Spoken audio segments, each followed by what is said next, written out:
JNU में विवादित नारे को लेकर विवाद बढ़ चुका है। जेएनयू प्रशासन ने दिल्ली पुलिस को चिट्ठी लिखकर शिकायत की है और कैंपस के भीतर आपत्तिजनक नारे को गलत बताया। वहीं आज दिल्ली पुलिस की एक टीम जेएनयू कैंपस के भीतर पहुंची। जेएनयू में हुई नारेबाजी पर बीजेपी ने कड़ी आपत्ति जताई और आरोपी छात्रों पर कार्रवाई की मांग भी की।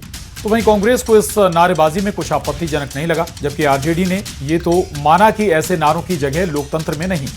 लेकिन आपत्तिजनक नारों का खुलकर विरोध नहीं किया गया।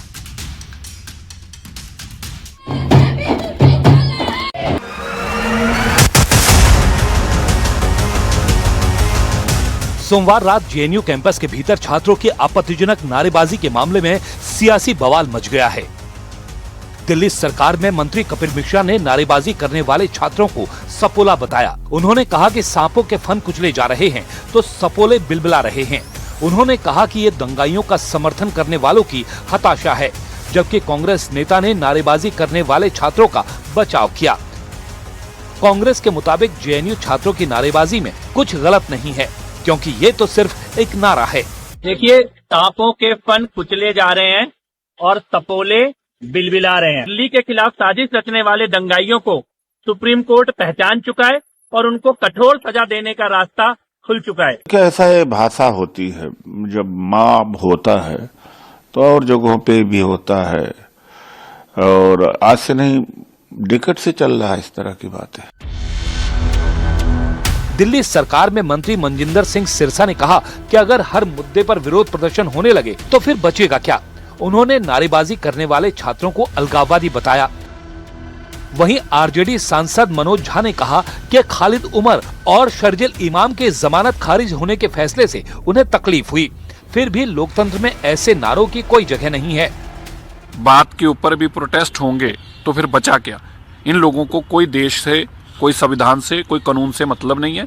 ये अलगाववादी लोग हैं। 0 इंच का भी नहीं डेवलपमेंट। फिर भी आक्रोश की शब्दावली के पक्ष में हम नहीं है।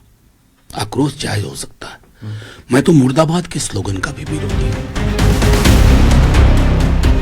इससे पहले भी जेएनयू कई बार आपत्तिजनक और देश विरोधी नारों को लेकर विवादों में रह चुका है।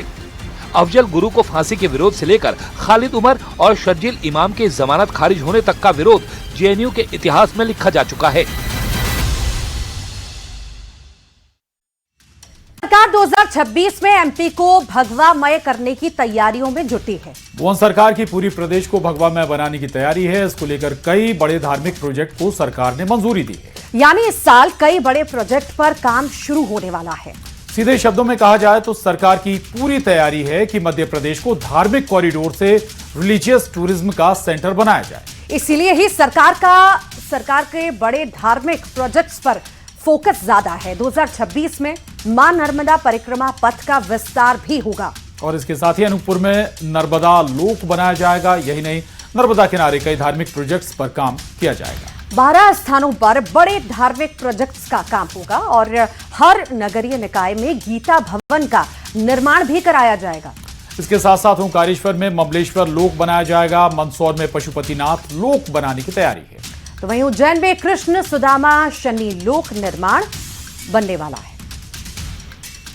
और एमपी में धार्मिक प्रोजेक्ट्स पर सियासत गरमाई हुई है। धार्मिक प्रोजेक्ट्स को लेकर कांग्रेस ने निशाना साधा। कांग्रेस का आरोप है कि पहले हिंदू भाई बहनों की चिंता करें, यहां के लोग पर लोग पहुंच रहे हैं। नाकामी छिपाने के लिए ऐसे इवेंट्स किए जा रहे हैं। कांग्रेस के आरोपों पर बीजेपी ने पलटवार किया। बीजेपी का कहना है कि सरकार संस्कृति विरासत के साथ विकास का लक्ष्य हासिल कर रही है।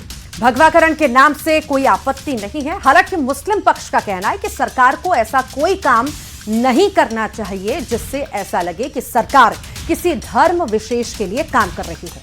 सरकार का धर्म निरपेक्ष होकर काम करना उसे चाहिए। देखिए, नरेंद्र मोदी जी का नारा है विरासत भी और विकास भी। वही संस्कृति, वही राष्ट्र आगे बढ़ता है जो अपनी संस्कृति को सहेज कर रखता है। तो ये यदि इसको कोई भगवाकरण कहे तो हमें कोई दिक्कत नहीं है। इस देश की संस्कृति का संरक्षण करना, संवर्धन करना, ये हमारा दायित्व भी है, हमारा कर्तव्य भी है। सरकार क्या कर रही है कि भगवान को तो इस लोक में बुला रही है और इस लोक के लोगों को परलोक भेज रही है। तो भाई कम से कम इतना तो ख्याल रखो कि आप जिन लोगों को धर्ममय बनाना चाहते हो तो उनके शिक्षा का, उनके स्वास्थ्य का और सबसे बड़ी बात उनकी जान का ख्याल रखो। आप देख रहे हैं कि मध्य प्रदेश में इस सरकार की संस्थाएं जो है हत्याओं में लिप्त पाई जा रही हैं, उनके बारे में सरकार चिंता नहीं कर रही है। अपने कुकर्मों को ढकने के लिए जो है इस तरह के इवेंट कर रही है।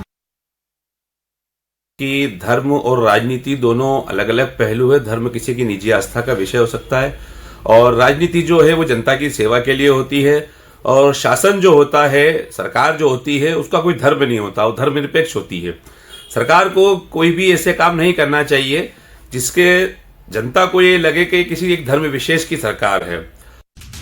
और चलिए बात करते हैं भोपाल में अतिथि शिक्षकों और चयनित अभ्यर्थियों के प्रदर्शन की। दरअसल सरकार की ओर से शिक्षकों की भर्ती निकाली गई है, लेकिन इसको लेकर अभ्यर्थियों की ओर से प्रदर्शन लगातार किया जा रहा है। अभ्यर्थियों का कहना है कि जितने पदों पर यह भर्ती निकाली गई है वो पद कम है, सरकार को पदों को बढ़ाना चाहिए ताकि ज्यादा से ज्यादा अभ्यर्थियों को सरकारी नौकरी का जो है मौका मिल सके। राजधानी भोपाल के चिनार पार्क में अभ्यर्थी जुटे और विरोध करते हुए रैली निकाली।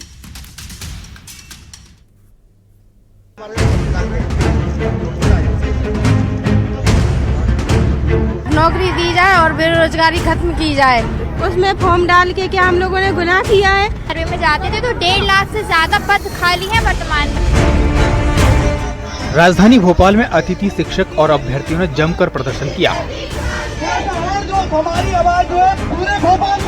मध्य प्रदेश में लगातार अभ्यर्थियों का, सरकारी कर्मचारियों का और अलग अलग वर्ग के जो मांगे हैं उनको लेकर जो धरने और प्रदर्शन का दौर है वो थमने का नाम नहीं ले रहा है। आज फिर राजधानी भोपाल में प्रदेश भर के वो शिक्षक और वो अभ्यर्थी इकट्ठे हुए हैं जो वर्ग 2 और 3 की परीक्षा में शामिल हुए थे। बताया जा रहा है कि सरकार की ओर से शिक्षकों के लिए भर्ती निकाली गई है, लेकिन पद कम होने के चलते अभ्यर्थी और अतिथि शिक्षकों ने नाराजगी जाहिर की है। हम लोग योग्य हैं जो उनको भर्ती नौकरी दी जाए और बेरोजगारी खत्म की जाए। क्या हम लोगों ने पढ़ाई करके और जो सर ने वैकेंसी निकाली है शिक्षा मंत्री जी ने, उसमें फॉर्म डाल के क्या हम लोगों ने गुनाह किया है? सर हम यहाँ पदवृद्धि के लिए आए हैं। वर्ग 3 के लिए 25,000 पदवृद्धि करना चाहते हैं और वर्ग 2 के लिए प्रत्येक सब्जेक्ट में 3 से 4,000 की पदवृद्धि करना चाहते हैं। सर्वे में जाते थे तो 1.5 लाख से ज्यादा पद खाली हैं वर्तमान में वर्ग 3 में ही मात्र, लेकिन सिर्फ मात्र 13,000 पद दिए हैं। उनमें से भी अलग अलग बांट दिए गए, कुछ बैकलॉग के, और हमें कुछ मिल ही नहीं पा रहा जनरल से। भोपाल के चिनार पार्क में बड़ी संख्या में चयनित अभ्यर्थी जुटे। अभ्यर्थियों के साथ साथ अतिथि शिक्षक भी प्रदर्शन में शामिल हुए। अभ्यर्थियों का कहना है कि सरकार 13,000 पदों पर भर्ती कर रही है। युवाओं की संख्या को देखते हुए ये पद कम है। सरकार को 25,000 पदों पर भर्ती करनी चाहिए। पदवृद्धि के लिए ताकि मतलब सरकार हमारे पद वृद्धि करे और जिसके कम मार्क्स है और मतलब जिनका सिलेक्शन नहीं हो पा रहा वो चीज हो जाए, मतलब सिलेक्शन हो पाए। इनके अच्छे मार्क्स आ रहे हैं उनको भी नई जॉब मिल पा रही है, नौकरी मिल पा रही है। हाँ सर, उनको भी नहीं मिल पा रही है क्योंकि शासन जितने पद निकालती है उस पे भर्ती करती ही नहीं है। वर्तमान में वर्ग 3 में 13,089 पद निकाले हैं, उसमें से 3,000 बैकलॉग को चले जाएंगे और बाकी के पता नहीं क्यों हाइड कर देती है गवर्नमेंट। क्या तो हमारी आदरणीय शिक्षा मंत्री जी से यही निवेदन है कि आप वर्ग 3 प्राथमिक शिक्षक शाला में 25 से 30,000 पदों की वृद्धि करें। अभ्यर्थियों की ओर से सरकार से पद बढ़ाने की मांग की जा रही है। अब देखना होगा इसको लेकर सरकार क्या फैसला लेती है। भोपाल से शैलेंद्र सिंह और बासु चौरे की रिपोर्ट, न्यूज़ 18।